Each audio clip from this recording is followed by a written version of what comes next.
¿Sabéis cuál es el descubrimiento arqueológico más importante del siglo XX?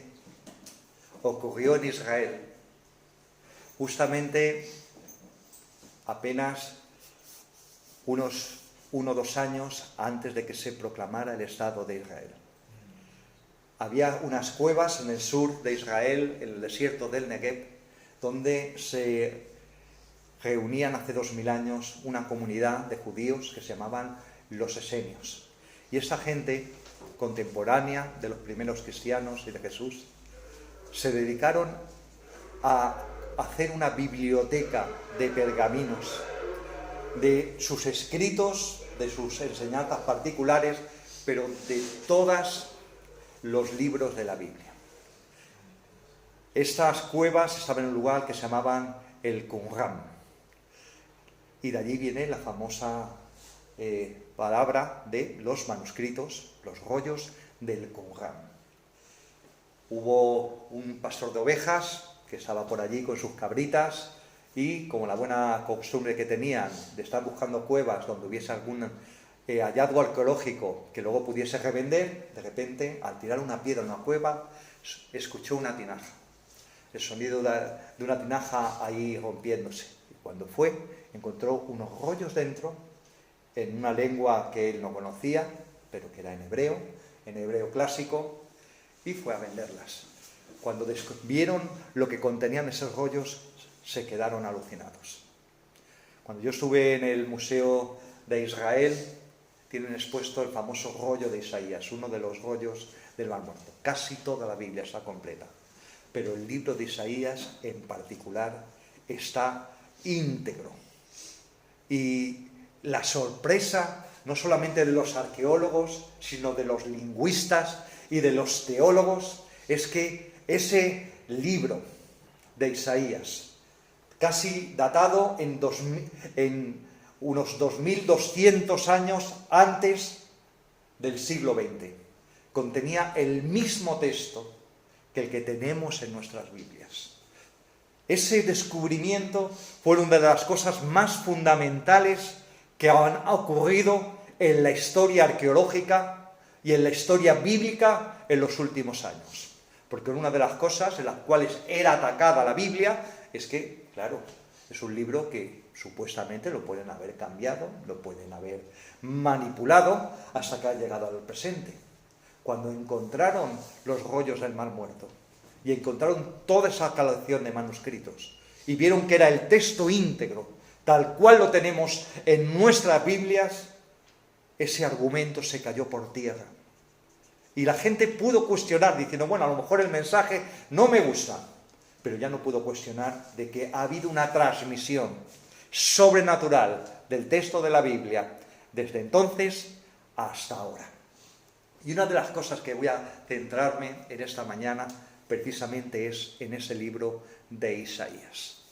Porque el profeta Isaías en ese libro habló de cosas que no solamente tenían que ver con el presente de su pueblo en el siglo VIII antes de Cristo, sino que en ese libro estaba profetizado cosas que iban a ocurrir en un futuro inmediato, apenas unos años después de la muerte de Isaías, y que iban a pasar un futuro un poquito más allá, cerca de 800 años antes de la venida de Jesús. Profetizó dónde iba a nacer, quién iba a ser, el mensaje que iba a traer, cómo iba a morir, por qué iba a morir y qué pasaría después que iba a morir. De tal manera que algunos de los capítulos del libro de Isaías son repetidos más de 21 veces en el Nuevo Testamento. Incluso judíos en la actualidad, cuando le presentas algún capítulo, como el capítulo 53, no menos tienen que decir que de esa persona que se está hablando ahí es de Jesús, de Nazaret, el rabí de Galilea, el que luego fue conocido como Jesucristo, como el Mesías de Israel.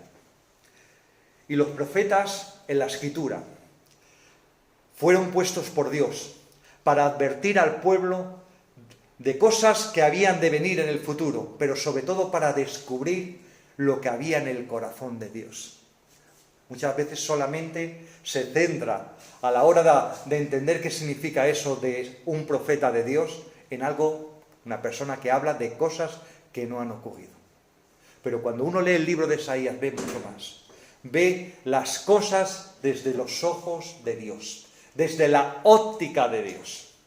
Y eso es algo que cuando leemos la Escritura tenemos que aprender a entender cómo Dios ve las situaciones. Hay una frase que me encanta, que escuché hace años, sobre todo cuando la aplico a mi vida en particular, cuando pienso, Señor, ¿qué voy a decir a esta persona? O pienso, Señor, ¿cómo voy a reaccionar en esto? O Señor, en este problema que tengo, ¿qué hago? La gran pregunta, ¿qué haría Jesús en mi lugar? ¿Qué dice tu palabra acerca de todo ello? Y eso lo cambia todo.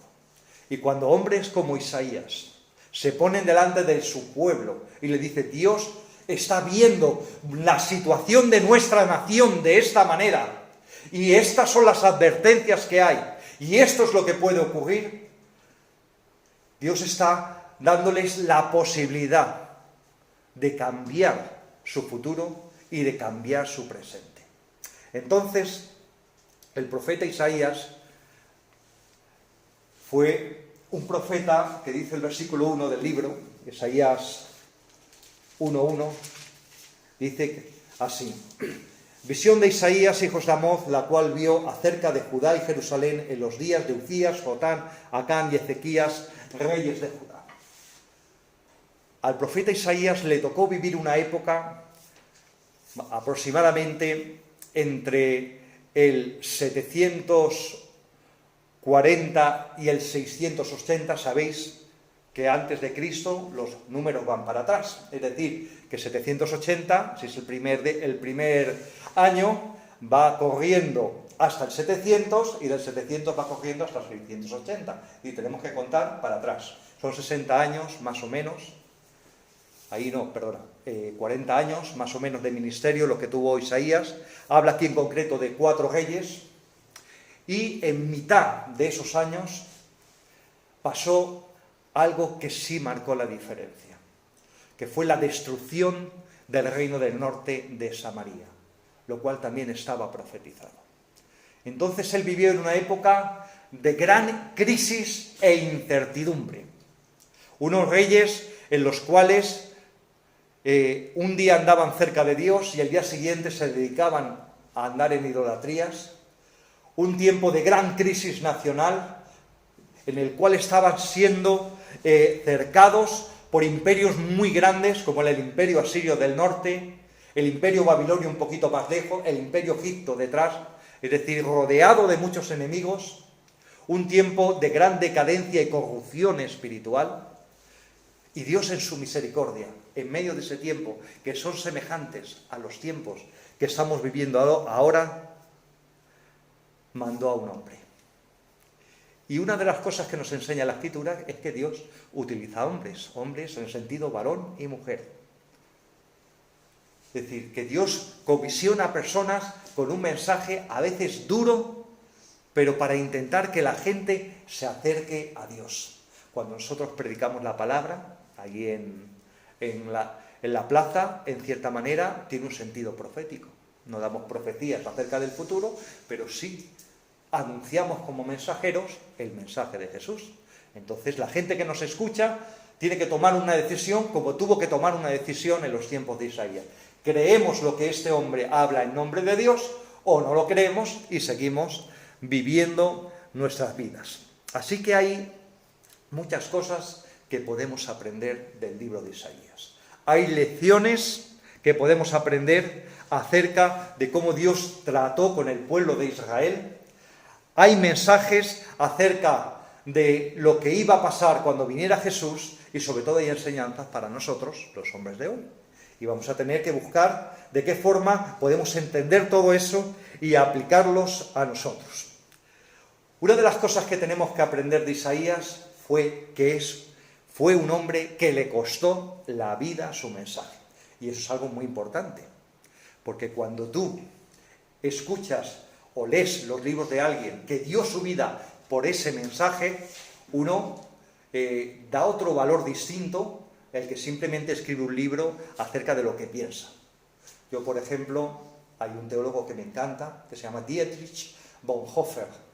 Y este Dietrich Bonhoeffer alemán fue de los pocos que se levantó contra Hitler, acabó en un campo de concentración siendo alemán étnico puro y terminó muriendo, por desgracia, 2 meses antes de acabar la Segunda Guerra Mundial, que lo fusilaron.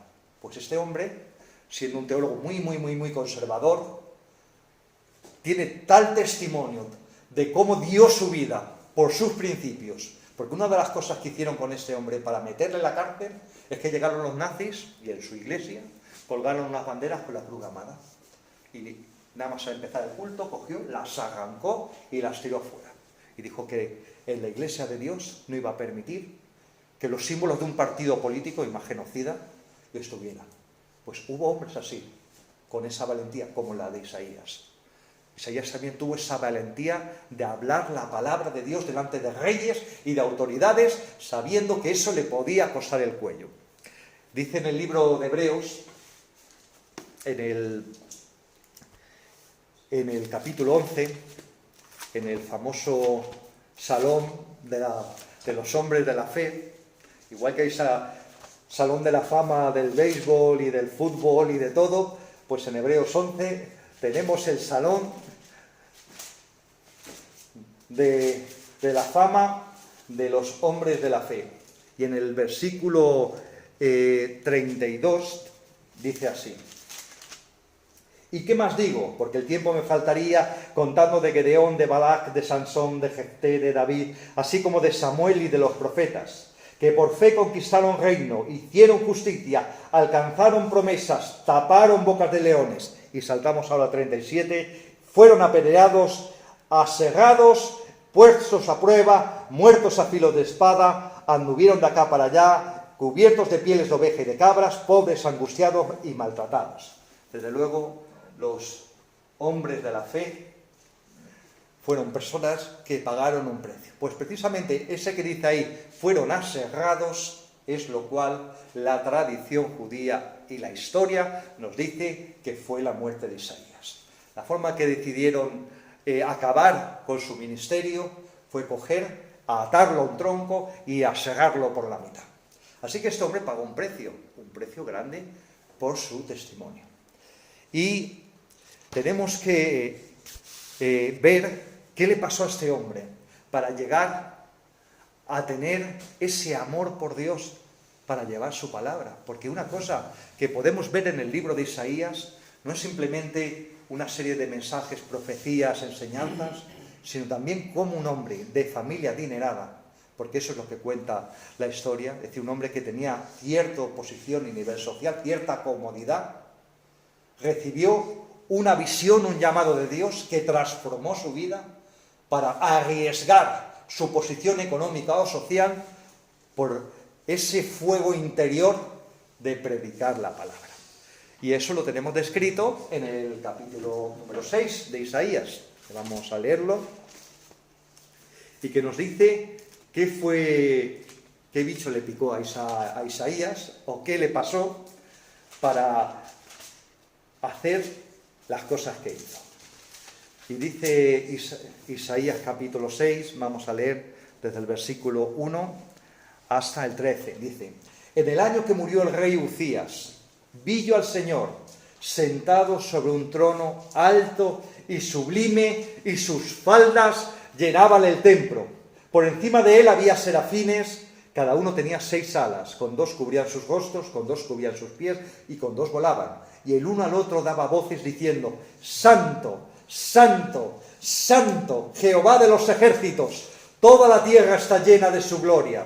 Y los quiciales de las puertas se estremecieron con la voz del que clamaba, y la puerta se llenó de humo. Entonces dije: ay de mí, que soy muerto, porque siendo hombre inmundo de labios y habitando en medio de labios inmundos, han visto mis ojos al Rey Jehová de los ejércitos. Y voló hacia mí uno de los serafines, teniendo en sus manos un carbón encendido, y tomando del altar con unas tenazas, y tocando con él sobre mi boca, dijo: he aquí que esto, toco tus labios, es quitada tu culpa y limpio tu pecado. Y después oí la voz del Señor que decía, ¿a quién enviaré?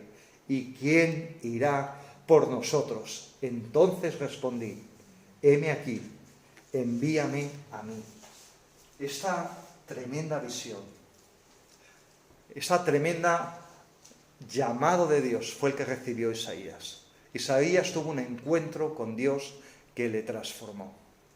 Todos aquellos que queremos servir a Dios, de alguna manera tenemos que tener ese encuentro también con Dios, en el cual nuestros ojos naturales son abiertos espirituales para ver las cosas con sus ojos, para ver las necesidades de la gente, para recibir un toque en nuestro corazón del toque de Dios. Y dice aquí que Isaías se quedó espantado, porque la visión que tuvo fue de la santidad de Dios. Y eso es algo que cuando examinamos la Escritura o compartimos el Evangelio, siempre decimos Dios te ama, Dios puede cambiar tu vida, Dios te puede sanar, Dios te va a levantar, y hablamos de una serie de atributos de Dios, que Dios es bueno, es verdad, que Dios es luz, es verdad, que Dios es amor, es verdad, que Dios sana, es verdad, pero aquí hay un atributo importantísimo de Dios, que Dios es santo. Y en la literatura hebrea, es decir, en la forma que tiene hablar el pueblo judío, cuando se repiten 3 veces una cosa, es que es una cosa, pero firme, seria, y que eso te lo tienes que tomar, pero que muy en serio. No dice Dios es santo, dice que Dios es santo, santo, santo. En hebreo, kadosh, kadosh, kadosh. Y cuando habla la palabra en hebreo, kadosh, está hablando de alguien que es puro, alguien que es limpio, alguien que no hay corrupción en él y alguien que habita en esa limpieza, en esa santidad que habla la Escritura. Así que cuando le da esa visión a Isaías, le está diciendo, mira, en primer lugar te tengo que santificar. Y es ahí donde ocurre el que es tocado los labios, es limpiado y purificado de pecado, y entonces es comisionado por Dios. Una de las cosas que tenemos que aprender es que si queremos servir al Señor, Dios no nos va a exigir que tengamos un título en teología en la pared, un doctorado en divinidades. Dios no te va a exigir el que tengas el aval de 80.000 personas de autoridad que te den un carné, como da la Comunidad de Madrid, así un cartoncito que diga que eres ministro de culto, pero Dios sí te va a exigir. Aunque todo eso es bueno y no lo estoy criticando, pero sí Dios te va a exigir que andes en santidad, que andes en pureza y sobre todo que andes conectado a Él. Porque como no estés conectado a Él, lo que vayas a transmitir por tu boca no va a tener el sello del Espíritu Santificador o el Espíritu Santo o el Espíritu Kadosh de Dios sobre tu vida. Y eso es igual para estar aquí en el púlpito que para estar barriendo la iglesia o para entregar un papelito en la calle. Por supuesto que Dios sabe que no somos perfectos, pero Él tiene una obra de perfeccionamiento, una obra de transformación, y Él nos lleva hacia un objetivo, con todos nuestros errores y con todos nuestros fallos. Y aquí Dios le hace a Isaías una demanda: ¿a quién enviaré y quién va a ir por nosotros? Es una gran pregunta. ¿Creéis que Dios no tiene poder de coger sus miríadas y miríadas de ángeles y mandarlos a predicar la palabra por todo el mundo, aparecérsele a la gente en sueños o ponerse en las plazas a hacer maravillas y la gente, por así decirlo, entre comillas, convertirse? Por supuesto que puede hacer cosas semejantes, pero en su plan, en su agenda, Dios no ha pensado en hacerlo así. Ha pensado en utilizarte a ti y a mí. Él necesita personas que digan sí a su llamado. Tú tienes un gran campo delante tuyo. Hay personas a tu alrededor que tú eres la persona idónea para compartirles. Muchas hermanas que han venido aquí a participar en el evangelismo y han dicho, bueno, yo soy ama de casa, ¿qué voy a hacer yo? ¿Qué testimonio puedo dar? Le digo, en primer lugar, tú tienes testimonio, porque si no, si tú has conocido a Cristo, tienes un testimonio, tienes una historia con Dios. En segundo lugar, hay personas a las que solamente tú eres la persona idónea para alcanzarlas. Porque es que si te digo una cosa, una ama de casa con un corazón para Dios, subida en esa caja, en 2 minutos, le cuente a personas que te estén escuchando por qué tú amas a Dios, tú vas a tener un impacto tremendo, mayor, casi te puedo decir, que Luis Palau en sus grandes campañas. ¿Sabes por qué? Porque una mujer sencilla que va al mercado, que pasa por la calle en ese momento, el momento que te esté escuchando a ti, con compasión, es decir, con ese sentimiento en el corazón de que tú amas a Dios, esa valentía que hay que tener para subirte a una caja y en un lugar público a decirle que crees en Jesucristo y que Jesús murió por ti y murió también por la otra persona. Cuando tú haces eso, las personas se quedan pensando, diciendo, oye, a lo mejor no estoy de acuerdo con lo que diga esta mujer, pero esa valentía y ese amor con el que está hablando, eso no es poca cosa. Y te digo, la gente no solamente juzga las palabras que decimos, sino la pasión con la que hablamos. Muchas veces nos estresamos diciendo, ¿qué voy a decir? Ay, no tengo un guión que seguir o algo. Pero a veces la gente no va a escuchar eso. Lo que va a escuchar es la pasión, el amor con el que le vas a hablar. Hasta las lágrimas, le llegas a hablar con lágrimas. Van a predicar mejor que los mejores discursos de los mejores teólogos que haya en este mundo. Y Isaías recibió esa llamada.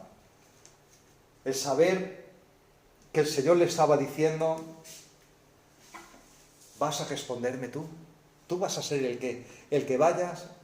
Y Isaías le dio una respuesta, sí Señor, heme aquí, envíame a mí.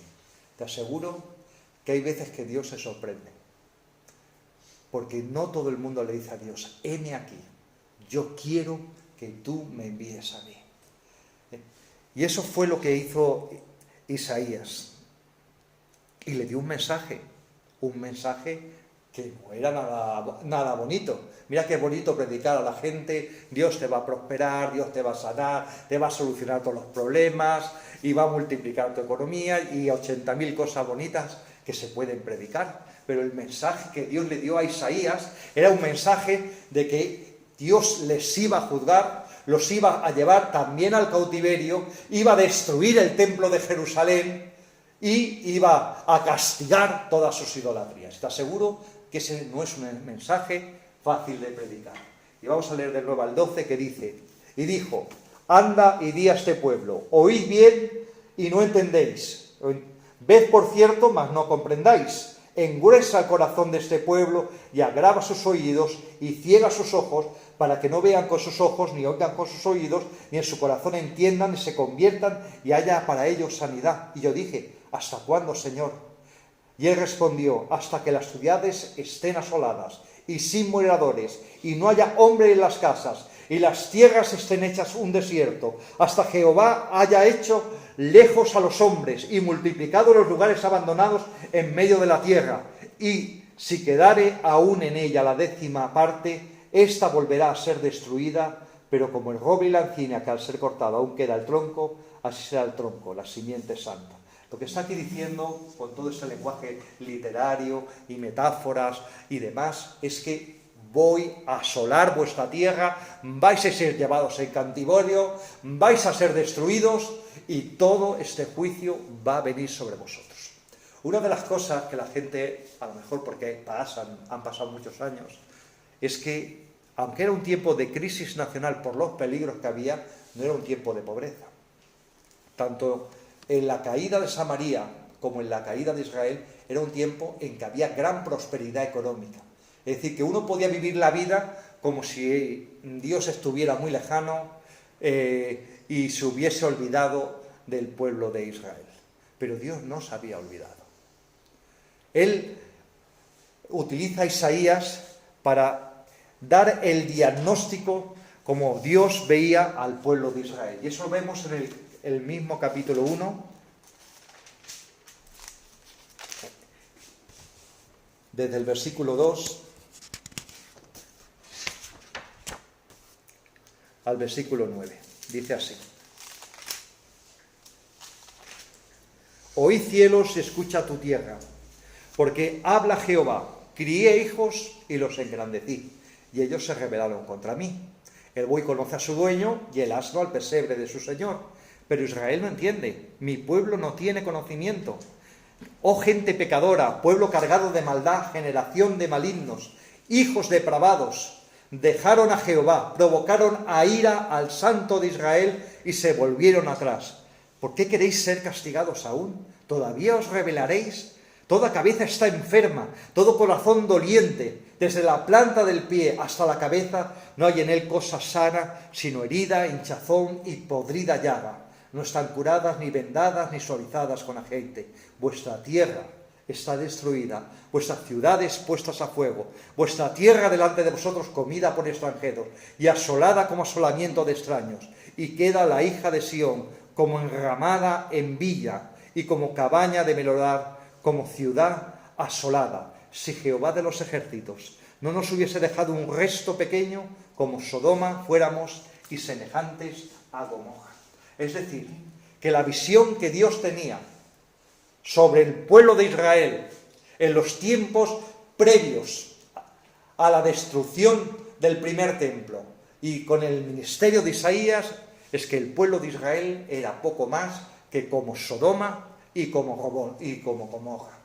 Un pueblo rebelde, un pueblo corrupto, un pueblo apartado de Dios y un pueblo desobediente. Y vivimos en una generación exactamente igual.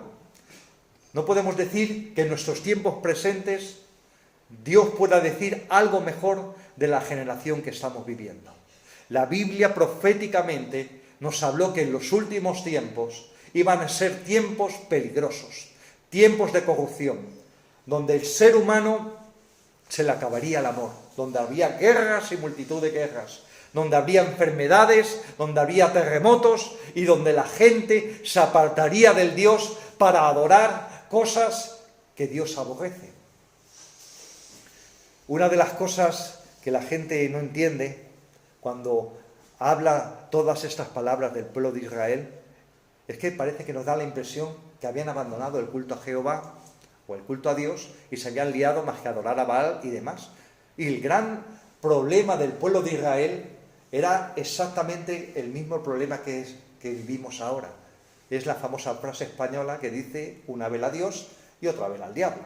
Es decir, lo que hacían ellos era servir a Dios, daban sus sacrificios, daban sus ofrendas y luego directamente se iban a adorar a Baal hasta tal punto que hay hasta una revelación en el libro de Jeremías en el cual dentro del templo había estatuas de Baal y se estaban postrando los ancianos de Israel delante de ella.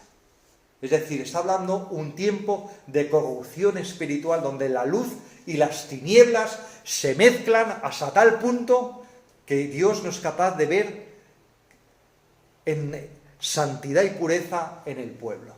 Y nosotros vivimos tiempos semejantes. Vemos predicadores que predican doctrinas que son doctrinas de demonios. Vemos enseñanzas que se oponen totalmente a lo que dice la palabra de Dios, prácticas que escandalizarían a cualquiera de los primeros padres de la iglesia, los primeros discípulos, viendo en medio de la iglesia. Y el Señor tiene también un juicio para nosotros. Y dice la palabra que el juicio empieza por la casa de Dios.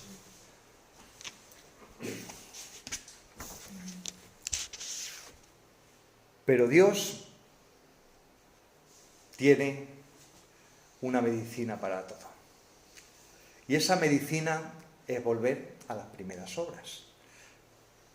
En el libro de Apocalipsis se nos habla claramente de iglesias en las cuales habían sido fieles, habían sufrido, habían pasado persecución y Dios les hace un llamamiento a ellas. Tenéis que volver al primer amor, tenéis que volver a las primeras obras. Y eso, con otras palabras, también lo dice el profeta Isaías. Vamos a ir al capítulo 51.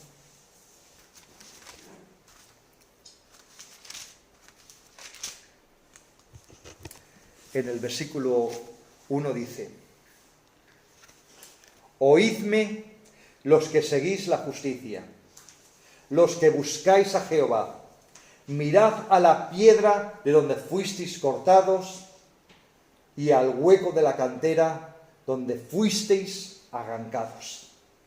Y aquí les está diciendo, vosotros que queréis la justicia de Dios, que buscáis a Dios, mirar a la piedra en la cual Dios os sacó. Y nosotros tenemos una piedra fundamental que dice la Escritura, sobre la cual el edificio de los creyentes y de la Iglesia se tiene que levantar. Esa piedra es Jesús.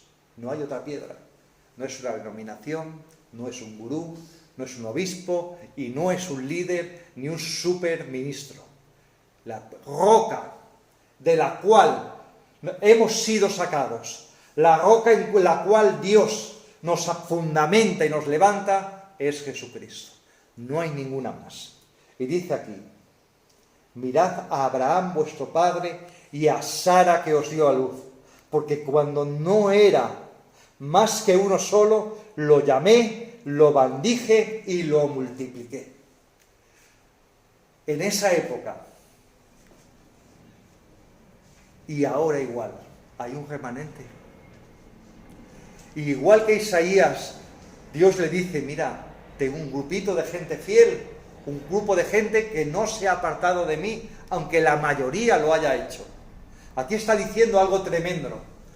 Acordaos de Abraham. Es decir, la gente que se preguntaba diciendo, ¿dónde están los fieles? ¿Dónde están los santos? ¿Qué ha pasado con el pueblo de Dios? Le dice, acordaos de Abraham. Abraham era uno solo. Está hablando en dos momentos de Abraham. El momento en el cual él todavía no estaba con Sara y era llamado amigo de Dios, y en el momento que después de estar junto con Sara y ser uno con Sara, no tenía descendencia según la promesa. Dice, mirad, Abraham fue bendecido estando solo y fue multiplicado y yo lo llamé. Vivís en tiempos semejantes, de que tenéis que tener la misma fe de Abraham, que seáis muchos o seáis un pequeño remanente, tenéis que poner los ojos en mí como lo puso Abraham, y con fe de que yo os voy a bendecir y os voy a multiplicar. Dice el 3, ciertamente consolará Jehová a Sión, consolará sus soledades y cambiará su desierto en paraíso, sus soledades en huerto de Jehová, y se hallará en ella alegría y gozo, alabanza y voces de canto. El Señor les da una palabra diciéndole, os voy a consolar. Y muchas veces necesitamos el consuelo de Dios, porque nos sentimos, como se describe en este versículo, como un desierto, como si estuviéramos solos, como si hubiésemos dejado un paraíso. Pero aquí dice, yo voy a convertir tu desierto en paraíso, tu soledad en huerto de Jehová. Es decir, que vas a dar fruto, y fruto en abundancia, porque Dios nos ha llamado a ser fructíferos. Y dice el 4, estad atento a mí, pueblo mío, oídme, nación mía, porque de mí saldrá la ley y mi justicia para la luz de los pueblos. Tenemos una luz y una justicia y no nos van a callar.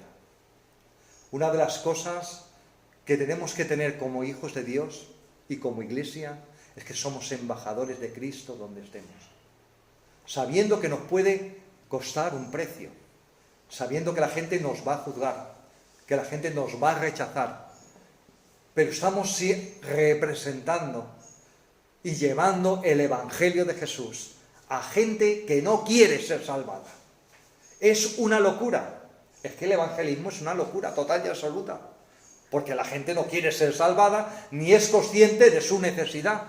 Pero Dios en su palabra dice, yo voy a ir contigo, yo te voy a usar y tú no te tienes que preocupar del rechazo, porque no es a ti a quien estás rechazando, es a mí. Tú lo que tienes que preocuparte es de abrir la boca y ser usado por mí. Dice el 5, cercana está mi justicia, ha salido mi salvación, y mis brazos juzgarán a los pueblos. A mí esperan los de la costa, y en mi brazo ponen sus esperanzas. Y esta palabra es tremenda, porque es repetida en las Escrituras muchas veces. Cercano está Jehová. El Señor viene pronto. El Señor está a las puertas. No le podemos poner día, no le podemos poner hora. Sabemos que está cercana. Y en el tiempo de Isaías, apenas, si él murió sobre el 680, en el 586 estamos hablando apenas unos 86 años más o menos, se cumplió la palabra y fue destruida Jerusalén. De tal manera que el Señor tiene control de los tiempos, tiene control de los momentos, y Él necesita personas como nosotros para que nos levantemos y prediquemos su palabra. Dice el 6, alzad a los cielos vuestros ojos y mirad abajo la tierra, porque los cielos serán deshechos como humo y la tierra se envejecerá como ropa de vestir, y de la misma manera perecerán sus moradores. Pero mi salvación será para siempre, mi justicia no perecerá. Parecería increíble que Isaías fuese un profeta apocalíptico, pero es aquí, parece que esto lo estuvieras leyendo del libro de Apocalipsis. Los cielos van a desaparecer, la tierra va a ser quemada, y verdaderamente no nos tenemos que olvidar que Dios es el dueño de los cielos y de la tierra, y que Él va a venir a poner orden en esa tierra. No lo va a hacer Pedro Sánchez, no lo va a hacer Rajoy, no lo va a hacer ningún político. La solución para España no está en ningún partido político que se quiera levantar a intentar poner orden. Y hay gente que sí, que intenta hacerlo, y no voy a hacer propaganda de nadie, pero lo único que va a poner orden en esta tierra va a ser cuando Jesucristo vuelva, ponga los pies en el mismo lugar, en Getsemaní, donde Él se fue. Yo he estado allí, y de verdad que te quebranta. Porque la famosa Highlines, es decir, la famosa panorámica de Jerusalén, está enfrente del Getsemaní, justamente está en el lado opuesto. Y en ese mismo lugar el Señor va a volver a poner orden en esta tierra, a limpiar toda la suciedad que el ser humano hemos dejado a diestro y a siniestro, y a tomar el control de las naciones y de sus reyes. Y dice la palabra que toda rodilla se va a doblar delante de Él, quiera o no quiera. Es decir, que aquellos que le predicamos la palabra y les motivamos a entregar su vida a Cristo, pues algún día, por las malas, van a tener que doblar sus rodillas delante de Él. Pero no van a poder decir que no han tenido la oportunidad de escuchar la palabra de alguien que un día se plantó y le dijo, mira, Dios te ama, Él murió por ti, Él te puede ofrecer el perdón de los pecados.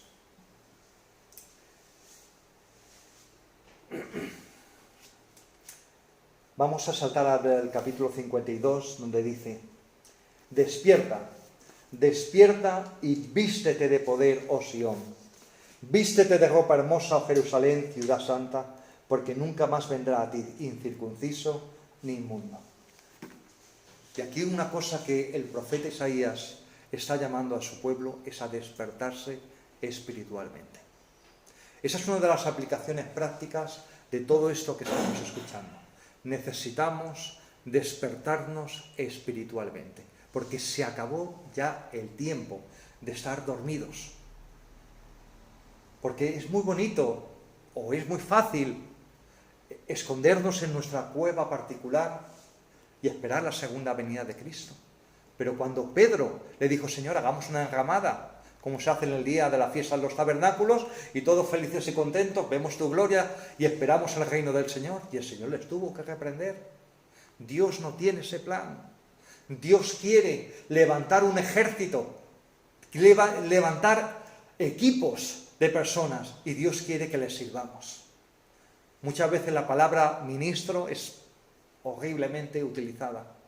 En griego, la palabra ministro viene de la palabra diaconeo, el que administra, es decir, el que toma una responsabilidad de administrar algo en nombre de Dios. Pero la palabra que se utiliza en la Escritura es siervo. Para ser siervo tú no necesitas un título. A veces más que una escoba y un recogedor necesitas para ser siervo. Pero Dios nos llama a todos a servirlo como sea. Porque cuando nosotros servimos, estamos cumpliendo la voluntad de Dios. Puede que a lo mejor el Señor te haya llamado a otras cosas, como la enseñanza, la palabra, la alabanza, tantas cosas necesarias en la iglesia. Pero Dios nos ha llamado a todos en general a servir. Y cuando tú le pones una silla, cuando tú colocas las sillas de un local, o le pasas la escoba, o sirves un plato de comida, tú estás sirviendo al Señor igual que cualquier persona que se ponga aquí y este plato de comida espiritual te lo esté poniendo a ti. Exactamente igual. Y Dios tiene la misma recompensa para uno o para otro. Tú tienes que ser fiel en lo que Dios te llamó a ti. Y Dios te ha llamado por algo. Nadie puede decir que Dios no le ha encomendado algo. Porque el Señor quiere que su pueblo sea útil y sea fructífero. Y Dios tiene para ti un ministerio. Dice aquí que te despiertes, que te vistas de poder. Basta ya de andar en debilidad. Muchas veces parece ser que los creyentes fuésemos el pueblo más desgraciado de la tierra, en comparación con un corito que decía que éramos el pueblo más feliz de la tierra, pero a veces parecemos los más desgraciados de la tierra, los más débiles, que parece que somos como una especie de personas que están rodeadas y estamos ahí como los carros en el Far West intentando defendernos de los indios y somos poco más que carne de cañón. Y no es así. Dios nos ha llamado a ejercer autoridad. Dios te ha llamado a vivir en poder espiritual. Y Dios te ha llamado a sanar y a limpiar la tierra donde estés. Se llame Getafe, se llame tu casa, se llame el hospital o se llame lo que sea. Y Dios quiere que te levantes y te vistas de poder, del poder de Dios. Tú tienes un poder tremendo en tus rodillas. Tus rodillas son una central nuclear. Cuando tú te pones en tu habitación a solas y pones delante del Señor las peticiones que Él quiere, hay una unción y un poder en ti capaz de hacer que las puertas del enemigo no prevalezcan ni contra tu iglesia, ni contra tu vida, ni contra tu matrimonio, ni contra tu ministerio. Lo que nos falta es fe y constancia, porque somos muy inconstantes. No es que seamos blanditos solamente, somos inconstantes. Y en el reino espiritual hay que ser constante. Las batallas no son de un día, hay batallas que se prolongan en el tiempo y tenemos que llegar hasta el final, confiando que lo que Dios ha dicho se va a cumplir. Dice además de ropa hermosa. Verdaderamente Dios tiene ropa hermosa. Aquí tenemos un hermoso escudo y Dios mediante, cuando tengamos más presupuesto, compraremos una espada gladio romana y algún casco de soldado romano y tal, que no son más que ilustraciones de la armadura que tenemos que tener. Tú tienes una armadura, tú tienes ropa táctica. Me encanta el nombre ese. Ropa táctica de combate. Tú tienes ropa táctica de combate. Dios ha dado un arma, que es la palabra de Dios, un escudo, que es la fe, un cinturón, que es la justicia, un calzado, que es el evangelio de paz, un casco de la salvación, para que lo utilices. Yo muchas veces, cuando viene algún hermano o alguna hermana y me comenta alguna situación, por supuesto después de escucharle, que es la gran necesidad que tenemos todos, que nos escuchen las historias que tenemos y los problemas que estamos pasando, pero muchas veces, aparte de orar, qué es lo que el Señor tiene para esta persona, qué palabra le puedo dar, pero muchas veces le digo, hermana, hermano, tú levantas el escudo, de verdad, en la situación en la que tú estás. Tú estás levantando el escudo, porque los dardos de fuego están claros. Esto y esto son dardos de fuego sobre tu vida. Pero tú estás levantando el escudo o estás dejando a pecho descubierto que te estén atravesando por la cabeza y el cuerpo y el todo. Es que muchas veces somos nosotros los que no estamos utilizando lo que Dios nos ha dado para pelear la batalla que Él nos ha puesto. Él quiere que te vistas de guerrera. Quiere que te vistas de guerrero, quieres que te vistas de siervo y que te vistas en autoridad. ¿Vamos a permitir que el Evangelio en España siga como está? ¿Vamos a permitir que en España haya más de 47 millones de personas que no conozcan a Cristo? Alguien se tiene que levantar, Alguien tiene que salir del sueño espiritual. Tú sabes que aquí el Cerro de los Ángeles es un centro de adoración a Baal y no son fantasías. Es que cuando vinieron los cartagineses, adoradores de Baal y Astarte, porque era lo que llevaban ellos, pues ahí es lo que se llama un monte testigo, un lugar de adoración de los celtíberos, que tenían ahí sus ídolos, y cogieron y dijeron, pues ¿para qué vamos a construir un templo en otro sitio? Aquí levantamos nuestro centro de adoración, nuestro templo a la diosa Astarte, la misma que está en la Biblia, la esposa de Baal. Eso es arqueológico y eso hay historiadores que lo han escrito en sus libros. Es decir, que allí, donde dicen que está el corazón de Jesús, lo que está es un centro de adoración pagano, que luego llegaron los romanos y dijeron, venga, en vez de Astarte, vamos a poner aquí a Afrodita, literalmente. Le quitaron el nombre y dijeron, ahora tú te llamas Venus Afrodita. Y claro, cuando se cristianizó, entre comillas, España, pues dijeron, ¿para qué vamos a tirar las estatuas? Si las estatuas están muy bien hechas. Ahora tú eres la Virgen de aquí, de la ciudad. Y así, los mismos, como decimos en España, los mismos perros con distintos collares. Entonces vamos a permitirlo. Por supuesto que no nos vamos a levantar a tirar por tierra las imágenes que han levantado. Sabéis que hay la famosa foto de la guerra civil fusilando al Cristo de los Ángeles.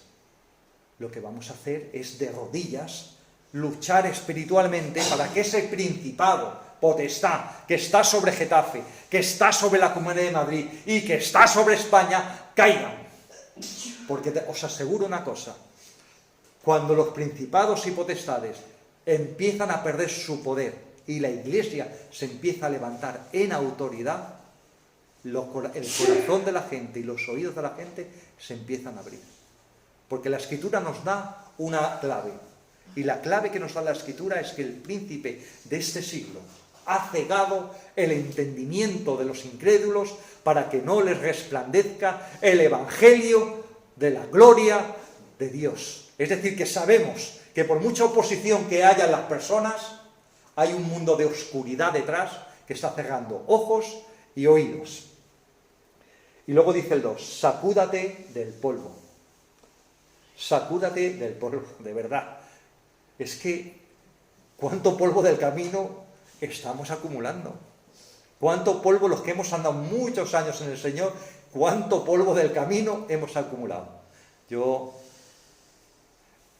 esta palabra más o menos, se la estuve ministrando a Eloy ayer, mientras estábamos ahí liados con la obra, y de verdad, o antes de ayer, yo lo sentí de Dios, pero es que fue literal. Estábamos ahí poniendo las ventanas que hay en el patio y teníamos que con la radial pues ajustar ahí las ventanas para encuadrarlas, para que estuvieran aplomadas y demás. Mira, se montó una polvareda que de verdad, con la radial, es que estábamos desde aquí arriba hasta abajo, pero de polvo hasta arriba. Y cuando terminamos ya con eso y colocamos las ventanas, le dije, venga, vamos a orar, porque estaba contando una situación que estaba pasando. Y yo sentí del Señor decirle esa palabra: despierta, levántate, vístete de poder, límpiate del polvo. Porque de polvo físico nos metemos en la ducha y nos limpiamos, pero ¿y del polvo espiritual? Tantos desengaños, tantas cosas que hemos sufrido, heridas. Miramos más que a los hombres y a todas las cosas que han hecho y nos tenemos que limpiar, perdonar, olvidar y poner la mano en el arado y no mirar para atrás. Y saber que Él sé que murió en la cruz, como hemos visto en la canción, derramó su sangre hasta la muerte. ¿Y nosotros qué hemos hecho? ¿Qué hemos hecho verdaderamente? Aunque el Evangelio sea por gracia, hay una recompensa por obras y no hay contradicción en ello. ¿Qué hemos hecho para no avergonzarnos delante del Señor y decir, Padre, verdaderamente tú lo diste todo? Mira, estos pequeñines que me diste, estas personas que me has dado, aquí te traigo fruto. Tú me diste un talento, aquí lo tienes, otro más. Me diste 2, aquí tienes 4. Me diste 5, aquí tienes 10. Los 5 que me diste, más 5 más. Pero Dios te ha dado algo, aunque sea un solo talento. De ese talento, de ese don, de ese llamado, tú vas a tener que dar cuentas al Señor.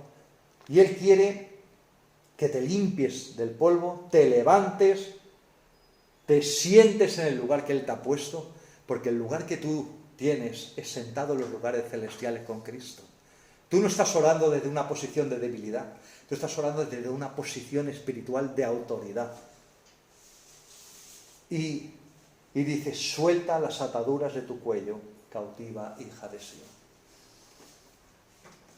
Vamos a ir acabando ya, pero esta última palabra es algo que tenemos que meditar. ¿Qué ataduras tenemos? A veces pensamos, no, estos son para personas que han estado en vicios, que han estado así en pecados sociales, pero nosotros también podemos tener ataduras. El temor es una atadura tremenda. Es que el pueblo de Dios está atado por el temor. En España hay un principado de temor. ¿Qué dirán? Me van a señalar con el dedo. No me van a devolver el saludo. Tanta serie de cosas. Tenemos que luchar contra esa atadura de temor. Esa atadura de miedo. Esa atadura de debilidad. Tenemos que luchar contra la atadura de egocentrismo. Vivimos a veces nuestra vida más que centrados en nosotros, nuestras circunstancias, nuestros problemas. Y tenemos que ver que hay algo mucho más, que el centro de nuestra vida tiene que ser el Señor. Tenemos que vivir la vida cristocéntrica. Y a veces, no es que tengamos que nacer de nuevo una segunda vez, pero a veces tenemos que restaurarnos, que renovarnos, que venir delante del Señor y decirle, Señor, quiero empezar a vivir contigo en el centro. Quiero que seas el centro de mi casa, el centro de mi vida, el centro de mi trabajo, el centro de mi tiempo. Y tenemos que empezar a soltar ataduras que el enemigo nos ha estado poniendo. Otra atadura, y con esa voy a terminar porque podíamos estar hablando muchísima, la atadura del afán y del estrés. Mira que vivimos una sociedad acelerada, a una velocidad que no sabes a veces qué ha pasado. A veces yo me pregunto, ¿pero quién ha acelerado mi vida? Es decir, ¿cómo he llegado a esta situación de estrés en la que estoy? Y tenemos que empezar a postrarnos delante del Señor y decirle, Señor, quita esta atadura de estrés y de afán de mi vida. ¿Por qué me estoy afanando? ¿Por qué me he metido en deudas que no podía pagar? ¿Por qué tengo este proyecto que tú no me has dicho que lo empiece y lo estoy ya afanándome por él cuando ni siquiera me has confirmado que es el momento de hacerlo? O tantas cosas. Tú sabes lo que te puede afanar. Mira que llegar a final de mes y quedarte 12 euros o lo que sea, te estresa y te afana. Tantas cosas. Puede ser dinero, familia, enfermedades, 80.000 cosas. Pero dice la Escritura, por nada estéis afanosos, sino sean escuchadas tus oraciones. Eso es lo que tenemos que sustituir. El afán, la atadura de afán, por la oración. Sean oídas tus oraciones delante de Dios en toda oración y ruego, y la paz de Dios. Fíjate que somos el pueblo de Dios. Fíjate que hemos adorado al príncipe de paz. Pero ¿cuántas veces no hay paz en nuestra vida? O sea, hay un revoltijo en nuestra vida de tantas cosas, menos paz. Y no puede ser. Hay una paz que Dios te da, aunque a veces veas la nevera vacía, los bolsillos vacíos y los problemas que nos han ido. Pero algo cambia en ti.